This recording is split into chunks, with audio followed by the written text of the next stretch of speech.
Well, we're back. We're getting there, aren't we? We're nearly through December. So I've carried on munching my way through. Oh, I've just spotted one that I haven't eaten actually. Carried on munching my way through my Peppa Pig advent calendar whilst trying to reflect. It's been quite hard actually. It's funny, there's a load of learnings and reflections that come very easily because they're things that you think about quite a lot. But if you want to dig deeper and find something that's a bit different and something you haven't thought about before, it actually turns out it's not that straightforward. So where am I up to? So we are now on day 18. So lesson 18, and the first lesson of this little batch that I'm going to talk about is about having the answers actually. And definitely as a leader, I think we've got to be comfortable with not always having the answers and being honest about that. And there were certainly times in the last year where I've had to really challenge myself about that, to not just fall into the rhetoric of trying to answer questions if you don't know. There is so much pressure thinking that the leader needs to know everything, and we definitely don't know everything, nor do we need to know everything. So the answer could also be right in front of your nose. Don't overlook the obvious answer or what's right in front of you and overcomplicate things.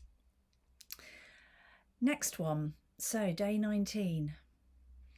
Do you remember during the first lockdown as we were going into spring in 2020 and a little bit, I think, towards the spring and summer this year as well, I remember particularly sitting here working in the shed, hearing the birds and seeing out of my window here that the robins and the other birds flying around and really taking over again, and it kind of felt like nature was coming back to life. Now obviously we've had COP26 since then, we've been through lots of rhetoric and dialogue about the planet, and it suddenly occurred to me there's a correlation, isn't there, particularly with Omicron at the moment and COVID really fighting back, that quite frankly, who are we to take on nature?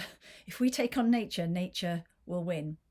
I've been reading a lot of Wordsworth lately, actually, and it strikes me as odd that somebody that was born 250 years ago was writing about all these fantastic observations from nature that we had chance to think about and to observe a little bit, probably more so than normal last year when we were forced to do so because we were locked down. The virus is fighting back. The virus is coming up with new mutations, and maybe there's an even bigger lesson here that if we continue to knacker our resources and the planet and overmine everything that we've got, we're just going to constantly come up against nature's way of trying to fight back and nature's way of trying to control, you know, the human expansion that we have in the planet. So we have to listen to this, and certainly I made some commitments earlier this year to do something about it. I think we mustn't forget about that. We mustn't just think about it just because COP26 was going on. So don't take on Mother Nature, because we know who's going to win. And the final one of this little batch that I want to talk about on day 20 in my now blinged up shed. So hopefully you appreciate we've got a bit more Christmas thing going on here.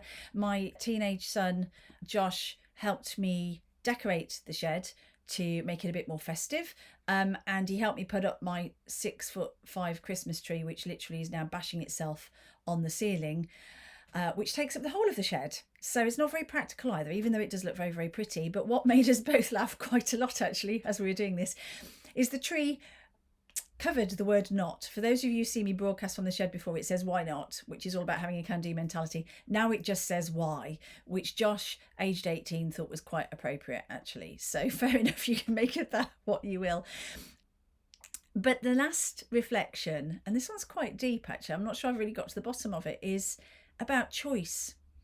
And it's really struck me over the last year or two that there have been times when our choice has been removed from us, where we've had to do things we didn't want to do, where we've had to stay put, we've had to follow rules that we might not have agreed with or wanted to follow, and our choice was gradually being removed from us. And some of us are lucky enough to have lots of choice in our lives, and we felt for a while what it was like not to have that choice, and of course others don't have that privilege. So it's made me realise that choice is absolutely a privilege, but it can also be a curse. And for those of us who are privileged enough to have choice, we can often get ourselves paralysed, not knowing which way to turn, whether it's about career, whether it's about our personal lives, whether it's about relationships generally, or just what we want to do with our lives, where we want to be, even down to things like where we want to go on holiday.